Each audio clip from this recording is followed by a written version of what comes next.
Welcome back, dreamers.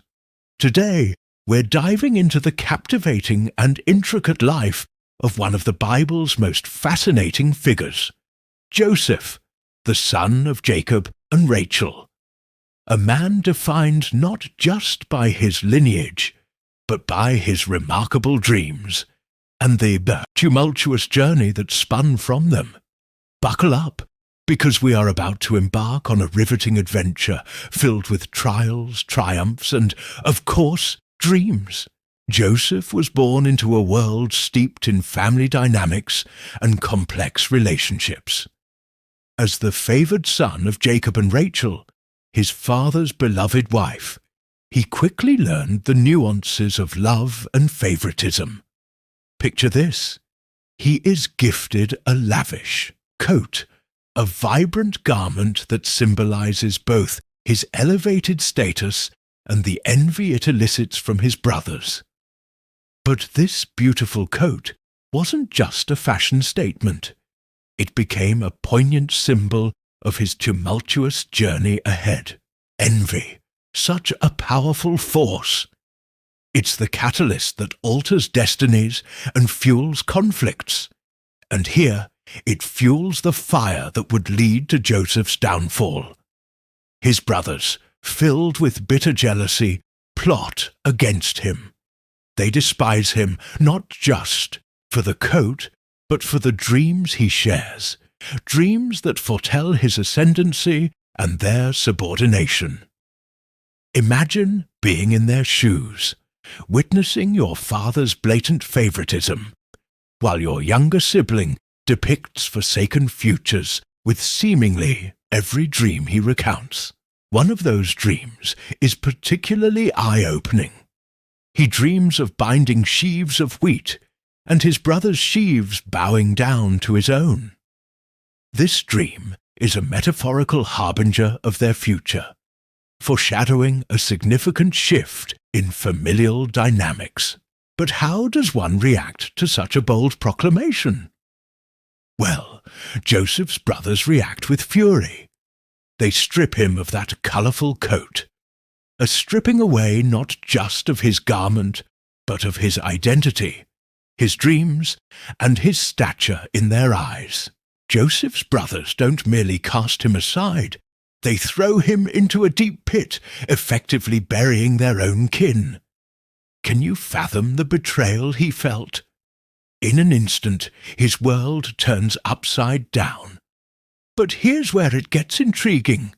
Instead of succumbing to despair, Joseph's journey leads him into the hands of strangers who transport him to Egypt. This unwelcomed turn of events would mark the beginning of his rise. Ah, Egypt, a land bustling with opportunity, yet filled with its own peril. Joseph finds himself sold as a slave to Potiphar, an officer of Pharaoh. But instead of wallowing in his misfortune, Joseph employs his innate gifts, his ability to dream and interpret dreams. I mean, can you believe it? He becomes so adept that he earns Potiphar's trust and rises in ranks, effectively becoming the overseer of Potiphar's household. But just as quickly, darkness looms again. Potiphar's wife seeks to seduce Joseph, and when he refuses her advances, she wrongfully accuses him of assault.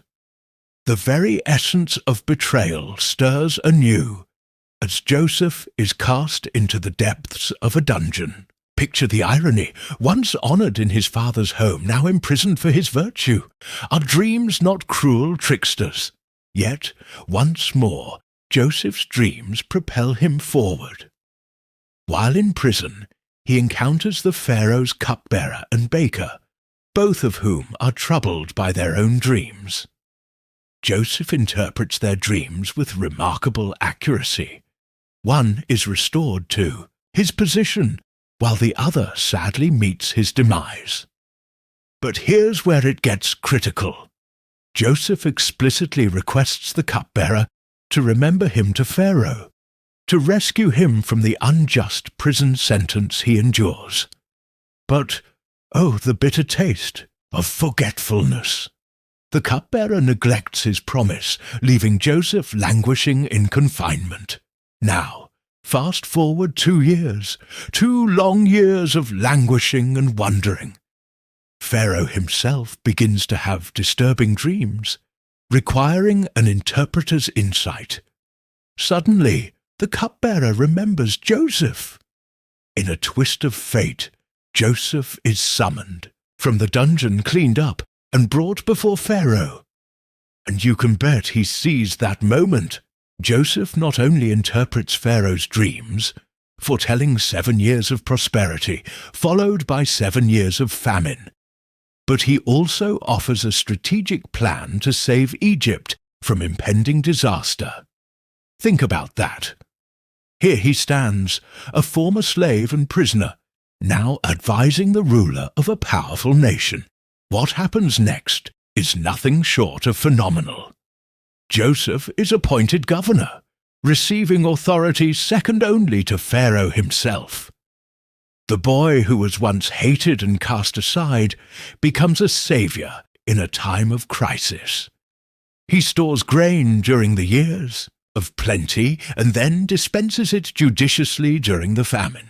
But the crescendo of Joseph's saga occurs when his brothers, those very men who wronged him, come seeking aid. Can you imagine the psychological tension? The weight of betrayal mingled with the triumph of forgiveness. Instead of vengeance, Joseph offers grace. He weeps with joy and reconciliation, revealing himself to his brothers in a moment, brimming with profound emotion. "I am Joseph," he cries, and can you hear the echoes of the past? The wounds of betrayal are overshadowed by the light of forgiveness.